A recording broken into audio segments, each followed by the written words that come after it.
അടിപൊളിയായിരുന്നു.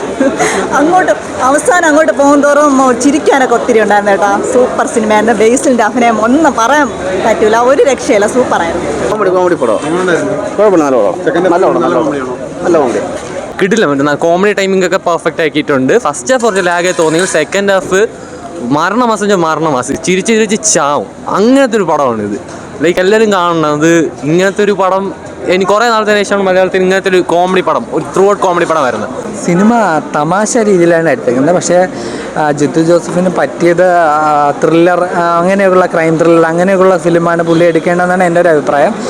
My boss ഒക്കെ വളരെ നന്നായിട്ട് കോമഡി ചെയ്ത അദ്ദേഹം ചെയ്ത സിനിമയാണ്. പക്ഷേ അതിൻ്റെ ഒന്നും അടുത്തെങ്കിൽ എത്തില്ല. പിന്നെ ഈ ആക്ടേഴ്സിൻ്റെയൊക്കെ ആ ഒരു ബേസിൽ ജോസഫിൻ്റെ ആയാലും ഗ്രേസ് ആൻ്റണി, ബൈജു, അവരുടെയൊക്കെ ഒരുപാട് തമാശകളുണ്ട്. അതുകൊണ്ട് കണ്ടിരിക്കാം. ഫാമിലിയായിട്ട് ധൈര്യമായിട്ട് പോയിരുന്ന് കാണാം. ജിത്തു ജോസഫിൻ്റെ ആദ്യമായിട്ടുള്ള ഒരു കോമഡി പടം നല്ലപോലെ വർക്കൗട്ട് ആയിട്ടുണ്ട്. സെക്കൻഡ് ഹാഫല്ല, തുടക്കം മുതൽ ലാസ്റ്റ് വരെ ലാഗില്ലാതെ നല്ല കോമഡി ആയിരുന്നു. നല്ല സൂപ്പർ പടമായിരുന്നു, അടിപൊളിയായിരുന്നു. കുഴപ്പമില്ല, ഒരു തട്ടിക്കൂട്ട് പടം. നല്ല ഇൻവെസ്റ്റിഗേഷൻ കഴിഞ്ഞിട്ട് നമ്മൾ കോമഡി ചെയ്ത് അത്രയ്ക്ക് അങ്ങോട്ട് സെറ്റായിട്ടില്ല. ഫാമിലിക്ക് ഓക്കെയാണ്. കോമഡീസൊക്കെ അവിടെ ഇവിടെ ഉള്ള ഇതേ ഉള്ളൂ. നല്ല പടമാണ് അത്. കോമഡി വളരെ കോമഡിയാണ്. സിനിമ കുഴപ്പമില്ല. ഒരു അദ്ദേഹത്തിൻ്റെ ട്രാക്ക് വീണ്ടും ഒന്ന് മാറ്റി പഴയ ഒരു ലെവലിലേക്ക് അദ്ദേഹം വരാനാണ് അദ്ദേഹം ശ്രമിച്ചിരിക്കുന്നത് സിനിമയിലുടനീളം.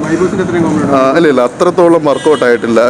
അത്രത്തോളം എനിക്ക് എന്നെ സംബന്ധിച്ച് വ്യക്തിപരമായിട്ടുള്ള അഭിപ്രായം പറയാം. ഫസ്റ്റ് ഹാഫ് വളരെ നല്ല എൻജോയ് ചെയ്തുകൊണ്ട് സെക്കൻഡ് ഹാഫിലേക്ക് വന്നപ്പോഴത്തേക്കും ഒരു എന്താ പറയുക, ഒരു ക്രൈം റിലേറ്റഡ് ആയിട്ടുള്ള കാര്യങ്ങൾ വരുന്നത്. അപ്പം ഇദ്ദേഹം ഒരു ക്രൈം മോഡിലേക്ക് ഇദ്ദേഹം റൈറ്ററും പോകുന്ന രീതിയിലുള്ള ഒരു ചെറിയൊരു എലിമെൻറ്റ്സ് ഒക്കെ വരുന്നത് പോലെ തോന്നി. പിന്നെ വീണ്ടും അത് ട്രാക്ക് മാറി ഒരു കോമഡി ട്രാക്കിലേക്ക് വീണ്ടും വന്ന് അവസാനിക്കുന്ന രീതിയിലാണ് സിനിമ പറഞ്ഞു പോകുന്നത്.